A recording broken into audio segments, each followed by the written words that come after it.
Welcome, Seeker, to a space where ancient wisdom meets modern understanding. नमस्ते, मैं doctor Surendra और मेरे साथ हैं डॉक्टर अनगा। हम साथ मिलकर आपके साथ साझा करेंगे कि कैसे आयुर्वेद का प्राचीन नॉलेज और आर्टिफिशियल इंटेलिजेंस मिलकर आपके स्वास्थ्य और जीवन को एक नई दिशा दे सकते हैं। हम आपको अपना ऑडियो पॉडकास्ट दे रहे हैं जिसे आप कहीं भी कभी भी सुन सकते हैं। तो आइए परंपरा और नई तकनीक को जोड़ते हुए अपनी यात्रा की शुरुआत करें।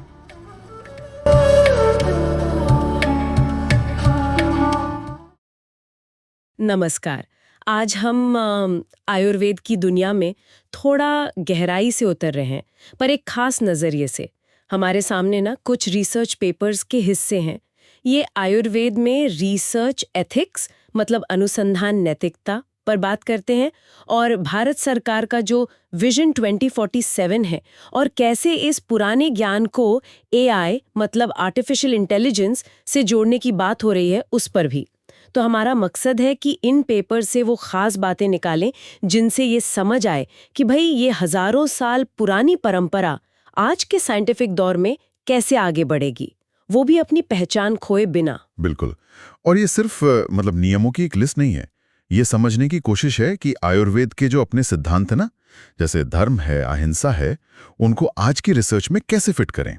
और हाँ, ये देखना भी बड़ा दिलचस्प होगा कि ये तीनों चीजें, नैतिकता, टेक्नोलॉजी और भविष्य का विजन, ये आपस में कैसे जुड़ी हुई हैं। तो चलिए शुरू करते हैं।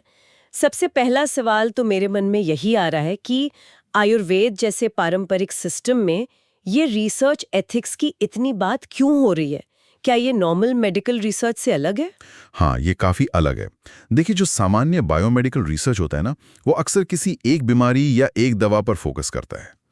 आयुर्वेद का नजरिया थोड़ा ज्यादा समग्र है, होलिस्टिक जिसे कहते हैं। ये सिर्फ बीमारी को नहीं देखता, बल्कि इंसान की पूरे लाइफस्टाइल, उसकी प्रकृति मतलब उसकी शारीरिक और मानसिक बनावट, इन सब को ध्यान में रखता है। इसलिए इसके रिसर्च के जो नैतिक पैमाने हैं, उन पर भी थोड़ा अलग ढंग से सोचना पड़ता है।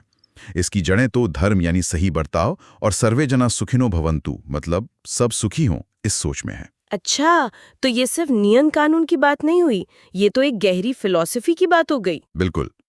चरक संहिता में एक श्लोक आता है, धर्मार्थ काम मोक्षाणाम आरोग्यम मूलम उत्तमम। इसका मतलब है कि सेहत जो है वही जीवन के 4 मकसदों धर्म, अर्थ, काम, मोक्ष का आधार है। तो मतलब आयुर्वेद रिसर्च का जो नैतिक मकसद है, वो असल में सेहत और भले को ही आगे बढ़ाना है। और आज के समय में देखें तो क्या खास मुश्किलें या चुनौतियां हैं इसे लेकर? मुश्किलें तो हैं कई। देखिए, आयुर्वेद में अक्सर ऐसे नुस्खे होते हैं जिनमें बहुत सारी जड़ी बूटियां मिली होती हैं। फिर इलाज हर व्यक्ति की प्रकृति के हिसाब से थोड़ा बदल जाता है। इससे वो क्या कहते हैं, स्टैंडर्डाइजेशन करना मुश्किल हो जाता है। एक मजेदार बात बताऊं, ट्रेडिशनल नॉलेज डिजिटल लाइब्रेरी मतलब TKDL, उसमें पता है कितने 4.5 लाख से ज्यादा ऐसे फॉर्मुलेशन दर्ज हैं। अब इतने बड़े ज्ञान के खजाने पर रिसर्च करनी है तो भाई मजबूत नैतिक निगरानी तो चाहिए ही। और वो TKDL वाला मामला, वो बायोपायरेसी से भी जुड़ा है ना? जैसे हल्दी या नीम के पेटेंट वाला किस्सा हुआ था। हाँ बिल्कुल, वो मामले साफ दिखाते हैं कि हमारा जो पारंपरिक ज्ञान है उसे गलत इस्तेमाल से बचाना कितना जरूरी है। तो ये जो नैतिक नियम कायदे हैं, इनका काम सिर्फ सेफ्टी देखना नहीं है, बल्कि इस ज्ञान को आगे बढ़ाने मतलब इनोवेशन और उसे बचाने के बीच एक बैलेंस बनाना भी है। तो ये नैतिक आधार असल में आता कहाँ से है? क्या पुराने ग्रंथों में इसके बारे में लिखा है? हाँ, बिल्कुल है। चरक संहिता में साफ साफ कहा गया है, आतुरस्य हितम चिंतयत तदर्थम कार्यमाचरित, मतलब रोगी का भला सोचना और उसी के लिए काम करना, यही पहला मकसद होना चाहिए। ये एकदम पेशेंट फर्स्ट वाली नैतिकता है। और अहिंसा का सिद्धांत, उसका क्या रोल है? अहिंसा परमो धर्मः, ये तो खैर सभी जानते हैं, लेकिन जो पूरा श्लोक है वो है अहिंसा परमो धर्मः धर्महिंसा तथैव च। अब इसका मतलब ये नहीं कि हिंसा ठीक है, बल्कि ये कि नैतिकता कभी-कभी सिचुएशन पर भी निर्भर करती है। जैसे इलाज के दौरान हो सकता है मरीज को थोड़ी तकलीफ हो, लेकिन वो बड़े फायदे के लिए जरूरी है। तो ये नैतिकता को थोड़ा प्रैक्टिकल होकर देखने की बात है। ये तो हुई फिलॉसफिकल बात, लेकिन इसे प्रैक्टिकली लागू कैसे करते हैं? यहीं पर वो इंस्टीट्यूशनल एथिक्स कमेटियों की बात आती होगी। जी हाँ, बिल्कुल। जैसे IAC यानी एनिमल एथिक्स कमेटी और IHCEC यानी ह्यूमन एथिक्स कमेटी, अब देखिए, आयुर्वेद में कुछ पशुओं से मिलने वाली चीजें इस्तेमाल होती हैं, तो आईएससी जरूरी हो जाती है। लेकिन यहाँ सिर्फ नॉर्मल साइंटिस्ट या वेटरनरी डॉक्टर होने से काम नहीं चलता। जरूरी यह है कि कमेटी में कोई ऐसा भी हो जो पशु आयुर्वेद यानी जानवरों की पारंपरिक चिकित्सा को समझता हो। वही बता पाएगा कि इन चीजों का पारंपरिक इस्तेमाल क्या है, कैसे होता है। मतलब ये कमेटियां सिर्फ नियमों की चेकलिस्ट नहीं देखती, आयुर्वेद की बारीकियों का भी ध्यान रखती हैं। कोशिश तो यही है। ये कमेटियां ये देखती हैं कि जानवरों पर प्रयोग करना वाकई जरूरी है या नहीं, क्या कोई और तरीका है, और अगर प्रयोग हो भी रहा है तो जानवरों का पूरा ध्यान रखा जा रहा है या नहीं। मजे की बात है कि दया और अहिंसा जैसे सिद्धांत जो ग्रंथों में है ना, वो यहाँ प्रैक्टिकल रूप ले लेते हैं।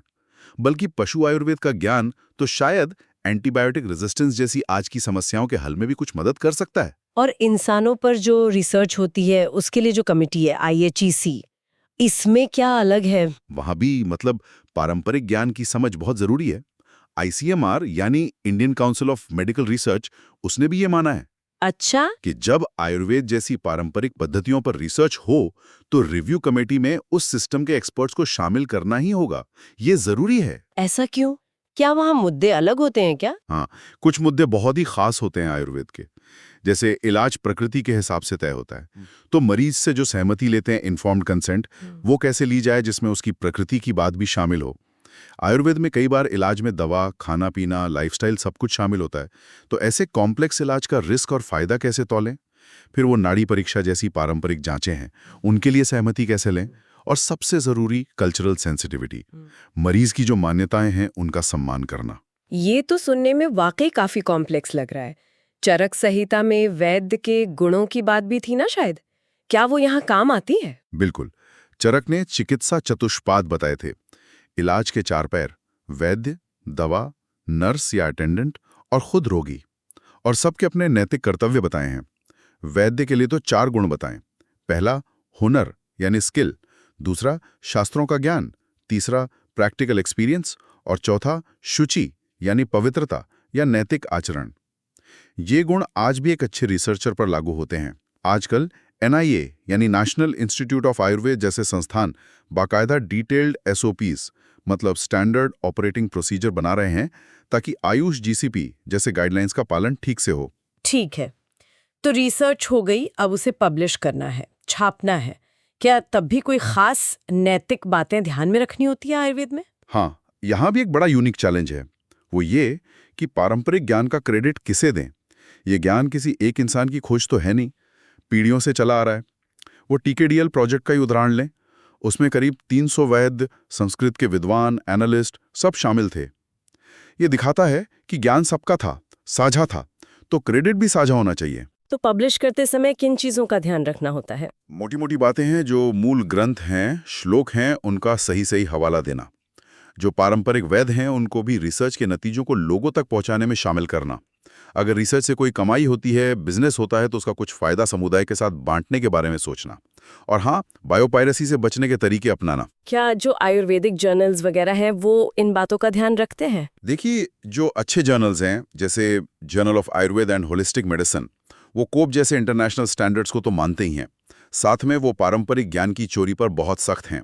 संस्कृत शब्दों का सही इस्तेमाल हो, इस पर ध्यान देते हैं। और कल्चरल सेंसिटिविटी भी बनाए रखते हैं।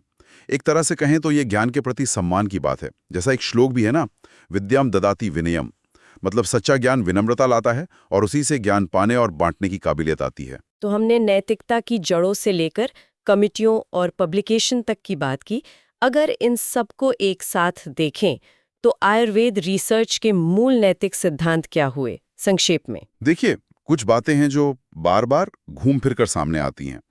एक तो धर्म यानी नैतिक जिम्मेदारी, दूसरा सत्य यानी सच्चाई और ईमानदारी, तीसरा रोगी का हित सबसे ऊपर रखना। वो कहावत है ना, आरोग्यम परम भाग्यम, मतलब सेहत ही सबसे बड़ा धन है। और चौथा अहिंसा यानी किसी को नुकसान न पहुंचाना। ये सिर्फ नियम नहीं है, ये एक तरह की सोच है जो रिसर्च को गाइड करती है। ठीक है, ये तो हुई अब तक की बात। अब जरा भविष्य की तरफ देखते हैं। भारत सरकार के विजन 2030 और खासकर विजन 2047 की आजकल बहुत चर्चा है।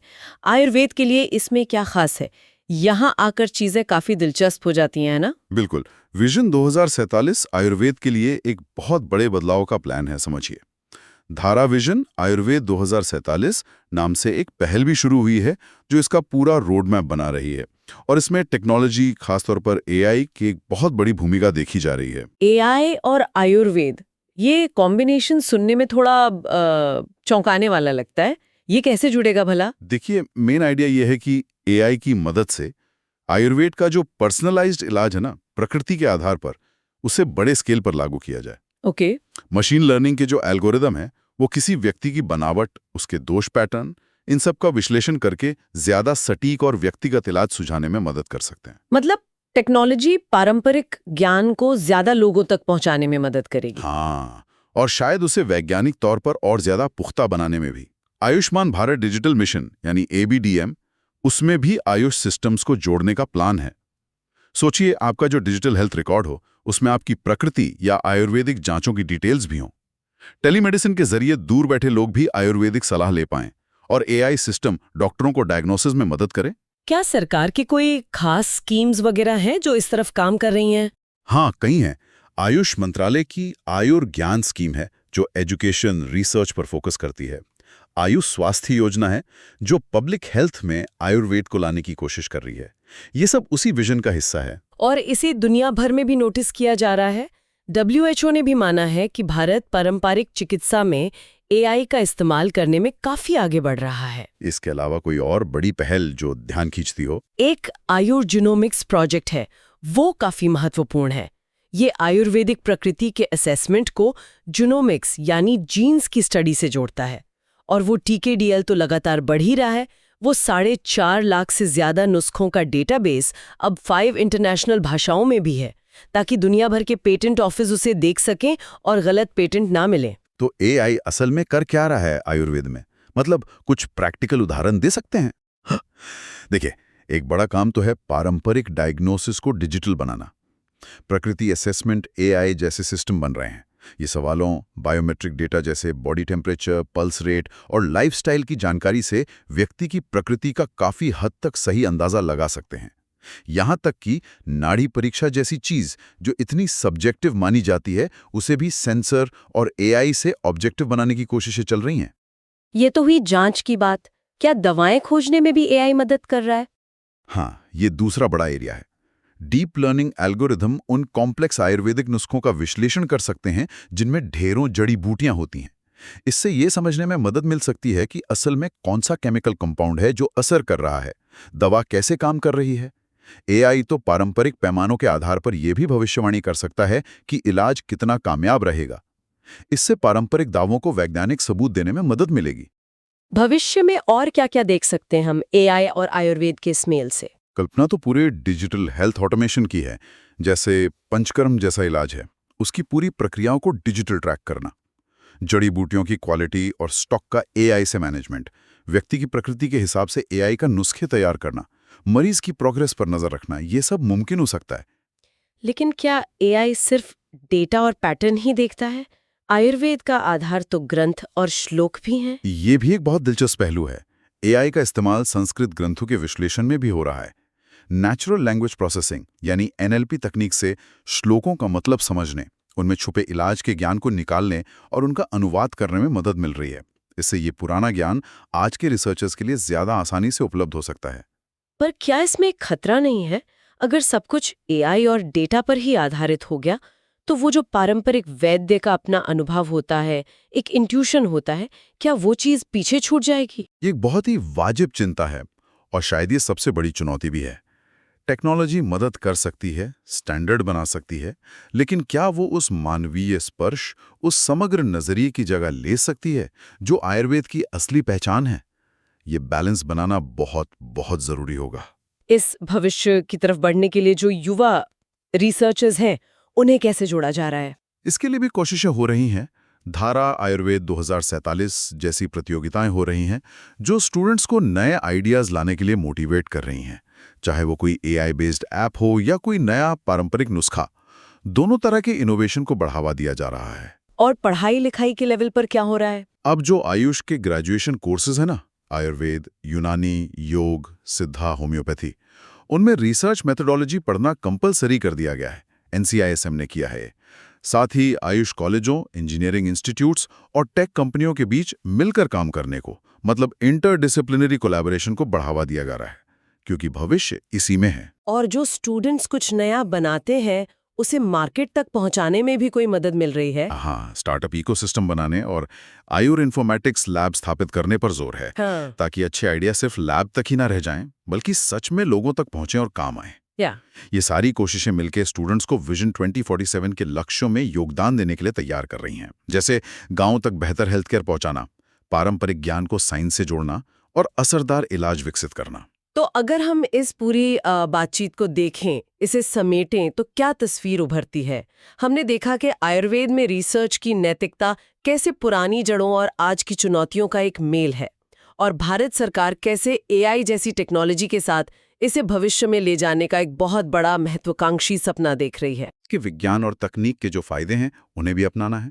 ये संतुलन कैसे सधेगा, यही सबसे बड़ा सवाल है और शायद सबसे बड़ी चुनौती भी। और इसी संतुलन के सवाल से जुड़ा एक विचार शायद हम अपने सुनने वालों के लिए छोड़ सकते हैं कि जैसे जैसे AI आयुर्वेद को ज़्यादा ऑब्जेक्टिव, मतलब वस्तुनिष्ठ, डेटा पर आधारित और शायद दुनिया भर में ज़्यादा स्वीकार्य बनाता जाएगा, तो क्या इस प्रक्रिया में हम अनजाने में उसके उस सब्जेक्टिव, उस समग्र और शायद कुछ हद तक इंट्यूटिव यानी सहज ज्ञान वाले सार को खोने का जोखिम तो नहीं उठा रहे? वो सार जो हजारों सालों से उसकी पहचान रहा है। सोचने के लिए एक दिलचस्प नुक्ता है ये।